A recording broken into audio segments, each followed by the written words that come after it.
Welcome, and thanks for tuning in. I'm Lynn Berger, host of Lynn Berger Interviews Remarkable People, and today you're in for a treat. I have the pleasure of interviewing and speaking with Jacques Pepin, French chef, author, culinary educator, television personality, and artist. Wow, we have a lot to talk about today. And later on, we're going to speak about your new book, The Art of the Chicken. So can you take us back to your earlier years and tell us where this all began? My God, my earlier years at my age was during the Second World War, in France, and certainly I was born in a family where my mother was a cook, my father was a cabinet maker by trade, and so I don't know. From age 6, 7, I was in the kitchen certainly with my brother, helping, doing one thing or another, and. At that time, life was pretty tough because of the war, and so my mother was a very miserly cook, and that's probably where I got it from.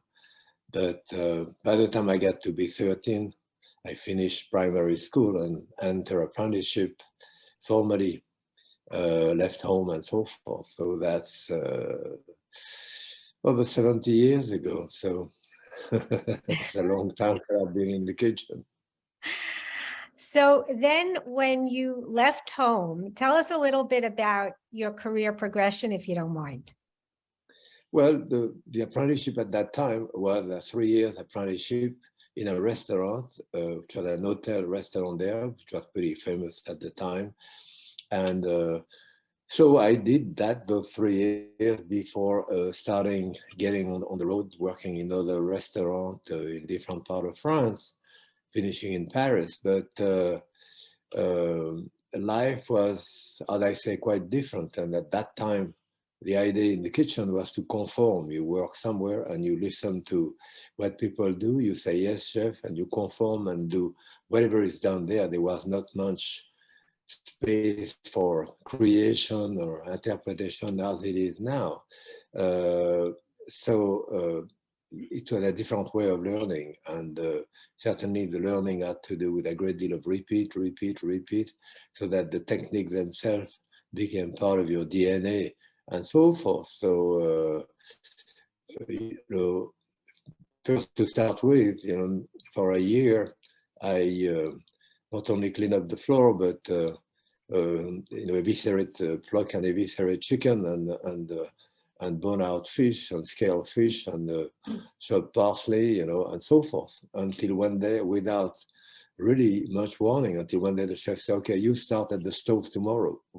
I never got close to the stove except to put coal or wood in it. It was a wood stove, wood and coal at the time. And so I didn't think that I knew. I said, oh my God. So, and it was a year I was in apprenticeship. So I was 14 and a half. So I didn't think that I would know. And I came to the stove and I knew how to do it. So the learning was more osmosis, than anything else. The chef said, you do that. You would never even have questions, say why, because he would have said, because I just told you. That's what I got the end of it. But there was no recipe or anything like this. You just go and all of a sudden, working at the stove, and you start doing what you have learned through looking and through hearing and so forth. Okay, very nice. And then you finally found yourself in the United States, correct? Yes, well, first, all of the 50s, I worked in Paris. Some of the greatest restaurants in Paris, from Plaza Athénée, Maxime, Fouquet's, and eventually became the chef to the president in France. Yes. At that time. And yes, in 1959, I decided I wanted to come to the US. And at that time, the limit was very easy. I mean, for a Frenchman, because there was a certain amount of departure, or which was given, a year, and they never really filled the quota in France. It changed in the 70s after. So within a couple of weeks, 2-3 weeks, I had my green card or degree to come to the US, and I came on a student boat actually from Le Havre in Paris up to Montreal and to Quebec actually, and then I took the train to Montreal and New York. That's how I arrived in New York, and my idea was to come to the US for a year, maybe 2 years, learn the language, and go back, because most people who come to the US come because of mostly economic reason, to get a better life, or political reason, or religious reason, or one of those things. And I didn't have any of this. I was doing great in Paris. My parents had a restaurant. So I came for a year, and I'm here over 60 years later. So, Yes, and tell us about when you got here and you started working for Howard Johnson's. I started working at the Pavilion first. The Pavilion was probably considered the greatest French restaurant in America at the time. It was, and I worked there with Pierre Frenet, was the executive chef. And at some point, because of disagreement with the owner and so forth, Pierre left and went to work for Howard Johnson, who was a client, a regular of the Pavilion. And he asked me to come and work with him. So that was the early 60s. And coincidentally, at that time, I was offered the job at the White House for Kennedy, but Yes, I went to Howard Johnson. that's a very interesting move you made, correct? Not really, not in the context of the time. You have to look at it in the context of the time. At that time, certainly I worked for 2 years for the president in France, and I saw people like Ivanhoe, Nehru, Tito, the head of state at the time. Not anyone ever would have called you in the dining room for kudo. Not anyone would have come. No, television barely existed, but we never have an interview or a newspaper, magazine, radio. The cook was in the kitchen, and that was the end of it. If anyone come into the kitchen, probably to complain about one thing or another. So there was nothing approaching the way it is now, looking chef. Any good mother at the time would have her child marrying a lawyer or a doctor, certainly not a cook. So it was a different world. So you have to look at it in that context. When I was asked to go to the White House, I didn't realize the potential and so forth, because I said cook at the time was nothing at all. So it was a different world. Well, you've surely changed that. And in so many different ways, and we'll get to that. So tell us a little bit about, you spent some years at Columbia University, correct?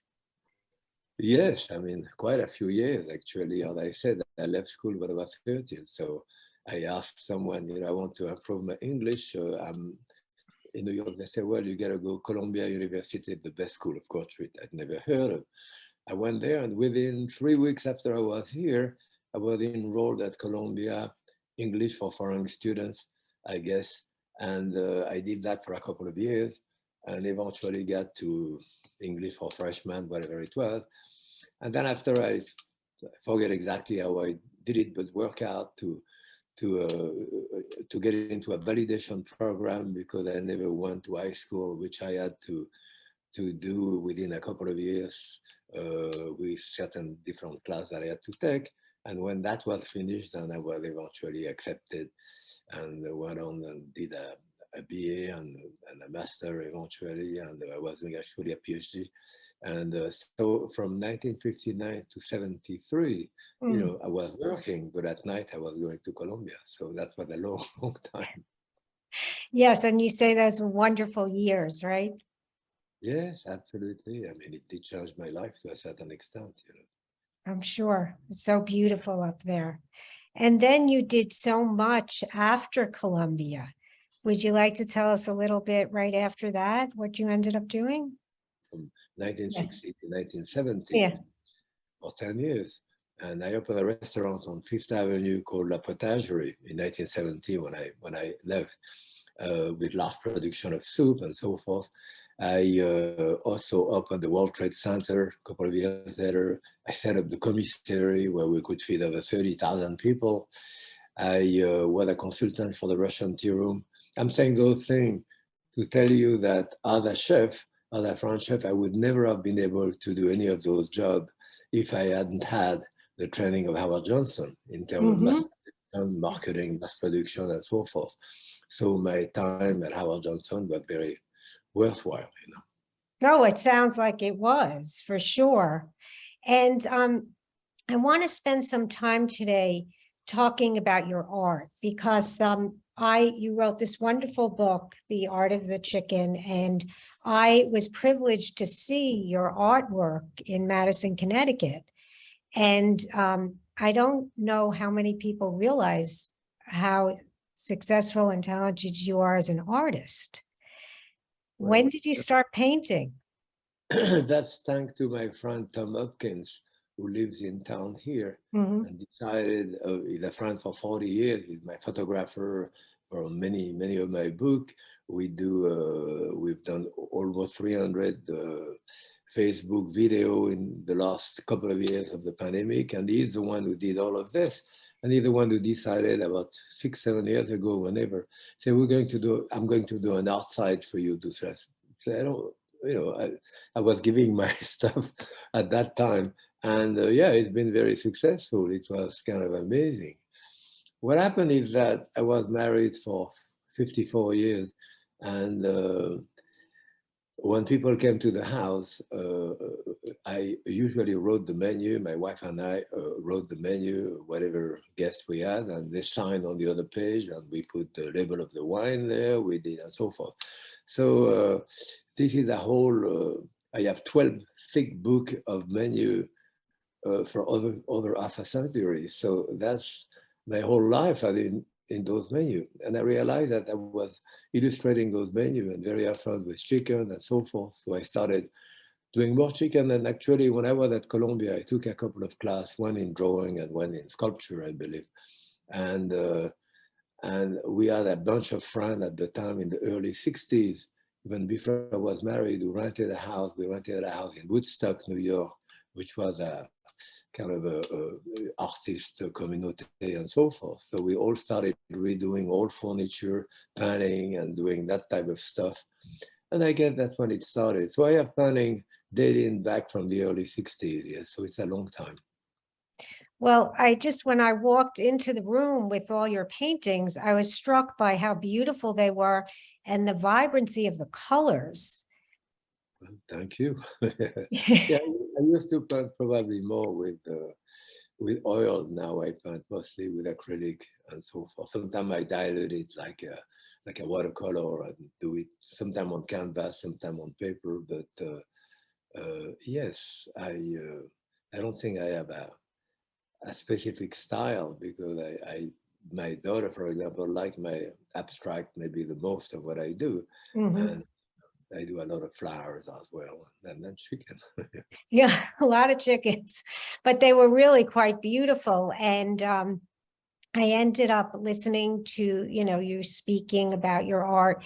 And it seems that you do a painting in a pretty short period of time. Is that once you get focused on it, Yes, usually a couple of days, sometimes a little more depending on the painting, but yes, it goes pretty fast usually. By the time the painting get a hold of me, that is often when I start, and it's the same thing in writing, I suppose, the same thing in cooking. At the beginning, you don't know exactly where you're going, but at some point, the painting take a hold of me, and then I move in a definite direction. I apply that color here or that shape there just because it feels right without trying to validate what I'm doing and so forth. So yes, I mean, that's the way it works for me. So do you wake up one day and say, I'm going to cook today, or I'm going to do art today? How do you organize and get all this done? Yeah, well, all of that, yes, certainly. Nice. Or I have friends for dinner, or I have my daughter coming, or whatever. So I say, what am I going to cook? Sometimes I have time. Sometimes I do a lot of menu as well, illustration of menu, which we use for many things. So I have a book, actually, a book of menu where I draw 100 different menu for the people to write down on the other page the menu for their guests. which is an imitation of my 12 book of menu that I say that I have at home. So in fact, I'm teaching at BU in a few weeks, and I started doing a menu for that. Then I have another, I have 2 or 3 menu to do just now for one thing or another, for one dinner or another. And sometimes people ask me, oh, my son is getting married, can you do a menu and all that? So, you know, that's part of it too. Done. So you said you're teaching a class at BU? Yes, I have been teaching at Yes. BU for 35 years or more than that even. Yeah, and my daughter is in her mid-50s. She went to BU, and I was teaching there already. And now my granddaughter started at BU a few weeks ago. So, and I'll be teaching there next month, yes. How exciting. So it's been quite, so have you been teaching the same class, or have your classes changed there? No, it changes all the time. In fact, I'm doing a menu for the class I will be teaching there next month. You know, I usually work with a bunch of students, showing them technique and so forth. And then we work it out into doing a dinner for guests. So I cook with the students, so they do the production in the kitchen. So I'll go in front of the crowd when they come and do the demonstration of the dinner. And then we serve what we have prepared in the kitchen, you know, to the people. So wine and food and so forth. Sounds like a good class to take for many reasons, right? Yes. So when you look back, you did so much: television, writing, cooking. You know, is there anything in particular that, you know, when you think about all the things you've done, that really stands out for you? Not really. I mean, one are different than the other. As I Yes. say, I'm very lucky to have my friend Tom Hopkins, who did my art site here. And in the same way, my son-in-law, Rolly, who is a chef for the last 40 some years, but also teaches, he had a PhD as well, and he's teaching at Johnson and Well, different type of culinary things. And Rolly, his name is Rolly, and my daughter Claudine created the Jacques Pepin Foundation a few years ago. So that has been very rewarding too, and very good. And I'm quite involved in it. In fact, when I'm at BU next month, the last morning I will do something for a community kitchen there, something that we taped related to the foundation that I do. So it's another project that I'm very proud of and very, you know, thankful for my son-in-law and daughter to have created a project. So this foundation, can you, the purpose of the foundation is to, can you share with us? Well, I have done 13 series of 26 shows, you know, at KQ, the PBS station, so it's 100 of show. And my son-in-law, with the foundation, trying to catalog those things on Instagram and all that, to extrapolate technique, to put them, so he's been working on that for years. And so he told me at some point, a number of years ago, you've been teaching all your life different classes. Who would you like to teach now? So I thought maybe I'd like to teach people who have been a bit disenfranchised by life, like people who come out of jail, former drug addict, homeless people, and even veterans. So there is different organizations who do that. So we work in conjunction with community kitchen all over the country to raise money for them and supply them money and give them video and book and stuff like that to teach people like this how to reintegrate the workforce. You know, within a few weeks, you know, you learn in the kitchen, you know enough to peel potato and wash salad and do that. So you start, and then you go up the ladder by yourself. You go there, and within a few years, you can kind of redo your life and you know, get a good job. And so it's and we need people like that in the kitchen. So it's something which has been rewarding as well. Oh, it sounds incredibly rewarding, and lucky and fortunate for the people that get to participate in that. Right. I mean, the Jacques Pepin Foundation, you can find that on the, you know, on the internet and so forth. In addition to this, in the last couple of years, because of the pandemic, then we could not do as many fundraising that we've been doing before. So my son-in-law had the idea of asking all of the known chefs to send a video of a recipe, a video to give to the foundation for us. And he started with, I mean, Jose Andres, Andrew Zimmer, I mean, Martha Stewart, Rachel Ray, I mean, you name it. He asked 50 chefs, everyone said yes. So he asked 50 more, everyone said yes. And he asked 50 more, yes. Now he asked 50 more, we're on the 200 now. Oh, Of basically all the chefs known in the US, and you can go on the foundation and get them either by recipe or by name or by style. You will have that, and to join the foundation for young chef, I think it's like $30 or $40 or whatever. So it's very inexpensive, and you have access to all of that material. no, it's very impressive. I mean, the fact that you could do that, it must be incredibly satisfying. So when you, yeah, right, you know, at this point. Of those chefs to have given their time and their thing to me, you know, so that's good, yes. Yeah, no, that was very wonderful to learn about. And when you speak with young chefs, what is your advice? How to get started? How do you recommend? Well, What do you again, recommend? now, as I said, during my time, the cook was in the kitchen and to conform, so there was no celebrity cook, it didn't really exist.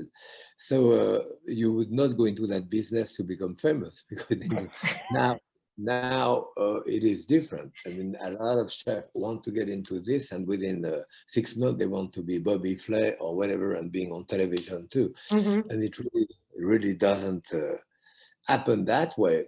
And as I said, the idea is to learn, and it will take a few years. So I tell people, try to work with the best possible chef that you can find. And all you have to say is, yes, chef. I mean, you know, he's not going to ask you to create dishes because he's in charge, he's the chef. So you follow, whether you happen to agree with that style of cooking or with the taste, even the visual, the aesthetic of the food itself, it really doesn't matter. You have to look at it through the eye of that chef and try to repeat what he's doing. And you do that for a couple of years, and you do that with another chef for a couple of years, and with another one a couple of years. And at that point, you have absorbed an enormous amount of different point of view and an amount of knowledge. So at some point, you kind of give it back, and now you filter it through your own sense of aesthetic, sense of taste, and you start doing your own stuff, but not after 3 months in the kitchen. Well, you know, people see you and they want all that you did, and, you know, to be on TV and to, you know, but you work very hard to get that to happen. Yes, and you know, nothing of that was supposed to happen. Television did not exist and all that. I mean, when I came to this country too, and you know, I met Julia Child in 1960, just after I came here. And again, she just came from France, actually. When we first met, we spoke French. Her French was better than my English. And so at that point, she hadn't written any book. She hadn't been the food editor of any magazine too. So she was kind of unknown at that point. And when she started on television after, she changed the whole concept and the whole idea, and became, you know, very famous as she is. Well, so did you. I'm pretty comfortable on television because if I'm doing what I like to do, that is cooking, then I feel I kind of forget the television. I just get into the recipe and so forth. So I don't really have to worry much about what I'm saying, because I'm talking about food. So it's not like brain surgery or anything like that. Well, for some people that don't cook, it's brain surgery. For you, it's not brain surgery, right? Oh, no. Right. So anything else you'd like to share with your background and your love for food and art, and any You know, advice? I'm sure that the pandemic caused a lot of divorce, but it also caused a lot of people to get together. I mean, I've seen with the Mhm. video that we do on Facebook, we have almost 300 videos that we've done. And it does bring a lot of people together. And that's a great thing, you know. I mean, when Claudine was a year and a half old, that my daughter, she's mid-50 now, I have her stir the pot, you know, hold her too, so that she made it, so she would eat it. Likewise, I work with my granddaughter. when she was small, she sit next to me or stand next to me at the stove, and I say, give me a salad, give me that, is it clean, is it not? Go to the garden, get parsley, and all that. Parsley, the child tastes it, this is tarragon, and go to the market with me. I say, get me some tomato, make sure they are ripe, did you smell them, or the pear? So, get involved into this other child, and then that of course produce a background onto which you can have discussion. And of course, not only the cooking, but then sitting down and the sharing of the food. There is nothing maybe that the ultimate things of what civilization is, to cook for someone. It's a great deal of love that you give, and to share the food. There is maybe that the more civilized thing that we can do, and that's why politicians should do more dinner and more sitting around the table. Because even if you disagree at that point, usually it doesn't get too bad yelling when you share enough wine and food, together. So yes, you speak about that as the great equalizer. yes, absolutely, yes. Everybody loves a good meal, right? Sure, and you're invited, and there is 8 people around the table. You don't know those people. You may be next to the governor of Connecticut, and the other side, the guy, the dishwasher at the restaurant across the street. Doesn't really matter at that point. Well, this has been such a treat for me. I want to thank you so much for giving me your time today and getting to meet you. And through getting ready for this interview, I learned a lot about your background and who you are. And I think a lot of people are very grateful for all the work you've done. So thank you. Thank you. Thank you very much, and happy cooking.